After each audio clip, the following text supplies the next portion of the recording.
Ya, ini juga pelatihan terkait pupuk organik juga. Jadi pupuk organik itu memanfaatkan bahan alam untuk penggunaan peningkatan tanaman tembakau. Kalau pestisida nabati itu kita menggunakan tanaman-tanaman yang memiliki kandungan untuk mematikan hama dan penyakit. Jadi pembuatan secara alami dan dipakai lagi untuk alam. Jadi supaya tidak menyebabkan kerusakan lingkungan. Ya.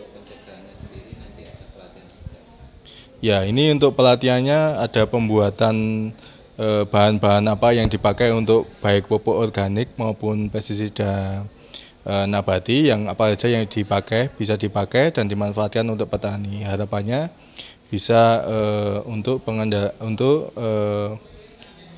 petanaman tembakau lebih ramah lingkungan. Jadi tidak hanya menggunakan pupuk kimia maupun pestisida dari kimia.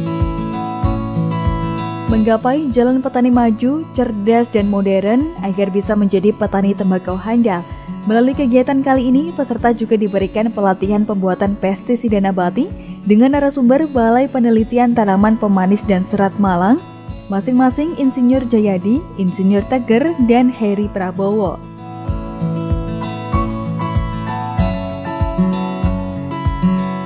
Sementara dalam paparannya, Insinyur Jayadi dari Balitas Malang mendorong para petani tembakau harus bisa mandiri, utamanya dalam proses pembuatan pupuk organik. Dari hasil penelitian di Zimbabwe, pada kelompok-kelompok petani tembakau, ternyata kelompok petani yang aktif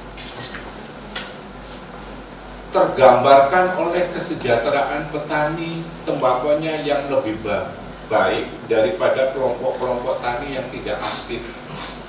Karena apa? Di kelompok-kelompok tani yang aktif itu sering terjadi pertukaran informasi, pengalaman, sehingga anggotanya juga banyak mengadopsi informasi-informasi itu diterapkan di lahannya begitu. Mudah-mudahan itu juga akan terwakili nanti di program ini. Kemudian tata niaga tembakau yang belum efisien, ya inilah strateginya industri hasil tembakau yang besar-besar itu supaya petani tidak mengetahui dapur mereka. Nah ini Pak, saya pamer ini. Saya pamer ini tempat merokok di Bandara Zurich, Swiss. Tempatnya kayak di lobi hotel, nyaman, bukan di kamar kuburan. Kemudian di sana di Swiss orang menjual rokok itu dihiasi oleh daun tembakau yang kering ini. Bule ini senang waktu saya potret. Jadi inilah gambaran di Swiss, negara Eropa yang memang sudah maju dalam mengapresiasi penikmat tembakau. Kabid Pengembangan SDM Dinas Pertanian Kabupaten Blitar, Hari Budi menjelaskan, pelatihan yang diberikan untuk petani tembakau ini merupakan upaya Dinas Pertanian dalam mendorong para petani tembakau agar bisa bertani menggunakan pupuk yang bersumber dari alam.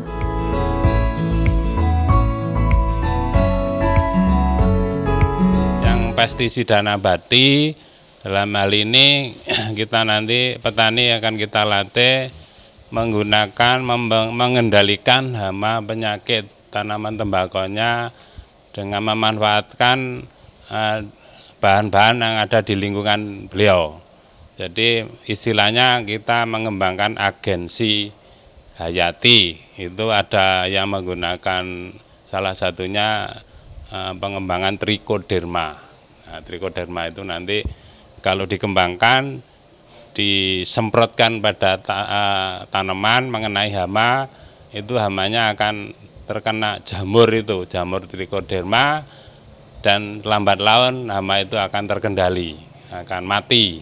Jadi yang selama ini mungkin menggunakan pestisida kimia yang sangat berpengaruh terhadap lingkungan, mengganggu musuh alami, nanti secara perlahan-lahan kita rubah menggunakan yang alami, yang agensi hayati ini nanti hamanya bisa mati, tapi musuh alaminya tidak akan mati. Itulah yang kita laksanakan sehingga petani kita ke depan di samping bisa menekan biaya usaha taninya dengan memanfaatkan yang ada di sekitarnya, juga akan bertani secara yang ramah lingkungan, ya, bertani yang berkelanjutan.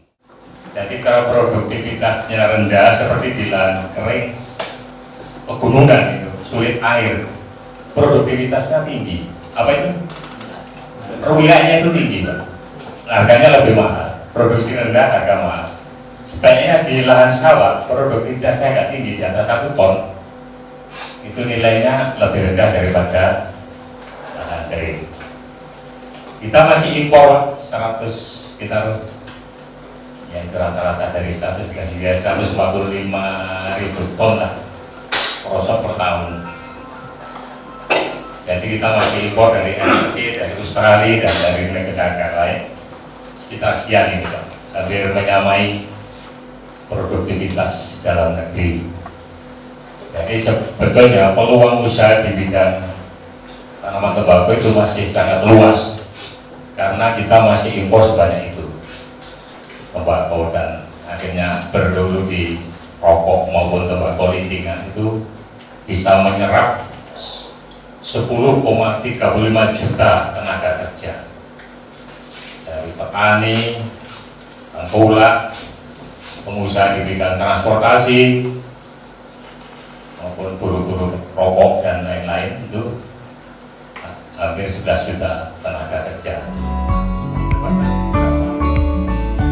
Adanya kegiatan pelatihan yang merupakan kegiatan penumbuhan dan penguatan kelembagaan dana bagi hasil cukai hasil tembakau tahun 2018 ini sangat disambut baik oleh para petani tembakau yang menjadi peserta.